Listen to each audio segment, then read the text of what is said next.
दोस्तों, राजा पृथु एक दिन सुबह सुबह घोड़ों के तबेले में जा पहुंचे। तभी वहां एक साधु भिक्षा मांगने आ पहुंचा। सुबह सुबह साधु को भिक्षा मांगते देख पृथु क्रोध से भर उठे।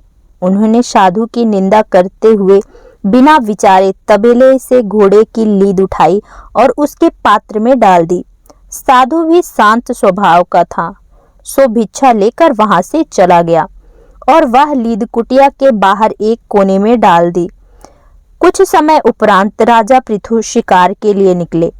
पृथु ने जंगल में देखा कि एक कुटिया के बाहर घोड़े की लीद का बड़ा सा ढेर लगा हुआ था। उन्होंने देखा कि यहाँ तो ना कोई तबेला है और ना ही दूर दूर तक कोई घोड़े दिखाई दे रहे हैं। वह आश्चर्यचकित हो कुटिया में गए और साधु से बोले, महाराज, आप हमें एक बात बताइए, यहाँ कोई घोड़ा भी नहीं है, ना ही कोई तबेला है, तो यह इतनी सारी घोड़े की लीद कहाँ से आई? साधु ने कहा, राजन, यह लीद मुझे एक राजा ने भिक्षा में दी है। अब समय आने पर यह लीद उसी को खानी पड़ेगी। यह सुन राजा पृथु को पूरी घटना याद आ गई। वे साधु के पैरों में गिर क्षमा मांगने लगे।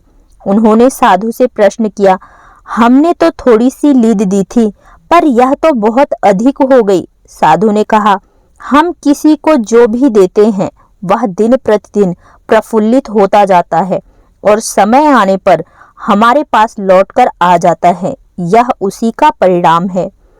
दोस्तों, यह सुनकर पृथु की आंखों में अश्रु भर आए।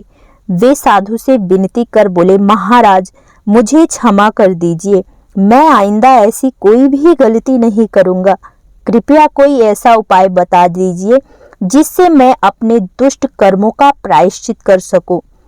राजा की ऐसी दुखमयी हालत देखकर साधु बोला, राजन, एक उपाय है। आपको कोई ऐसा कार्य करना है जो देखने में तो गलत हो पर वास्तव में गलत ना हो। जब लोग आपको गलत देखेंगे तो आपकी निंदा करेंगे। जितने ज्यादा लोग आपकी निंदा करेंगे, आपका पाप उतना ही हल्का होता जाएगा। आपका अपराध निंदा करने वालों के हिस्से में आ जाएगा।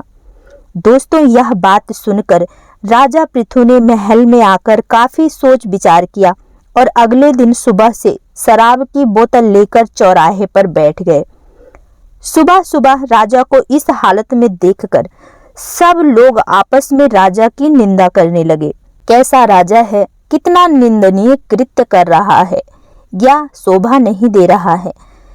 बहुत तरीकों की निंदा होने लगी। निंदा की परवाह किए बिना राजा पूरे दिन शराबियों की तरह अभिनय करते रहे। इस पूरे कृत्य के पश्चात जब राजा पृथु पुनः साधु के पास पहुंचे तो लीद के ढेर के स्थान पर एक मुट्ठी लीद देख आश्चर्य से बोले, महाराज, यह कैसे हुआ? इतना बड़ा ढेर कहाँ गायब हो गया? साधु ने कहा, यह आपकी अनुचित निंदा के कारण हुआ है राजन।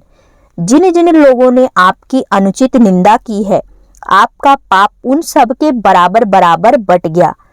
फिर राजा बोले, महाराज, फिर ये मुट्ठी भर बचा क्यों? ये क्यों नहीं बटा? तो ऋषि बोले, राजन, ये तुम्हारा कर्म है। जितना तुमने मेरे भिक्षा पात्र में मेरे खाने के लिए दिए थे, उतना तो तुम्हें खाना ही पड़ेगा। कोई कितना भी उपाय दान पुण्य कर ले, उसका कर्म दोष कट तो जाएगा, पर उसका मूल नष्ट नहीं होगा। उतना तो भरना ही पड़ेगा। जब हम किसी की बेवजह निंदा करते हैं तो हमें उसके पाप का बोझ भी उठाना पड़ता है। हमें अपने किए गए कर्मों का फल तो भुगतना ही पड़ेगा। अब चाहे हंसकर भुगतें या फिर रोकर भुगतें, हम जैसा देंगे वैसा ही लौटकर वापिस आएगा।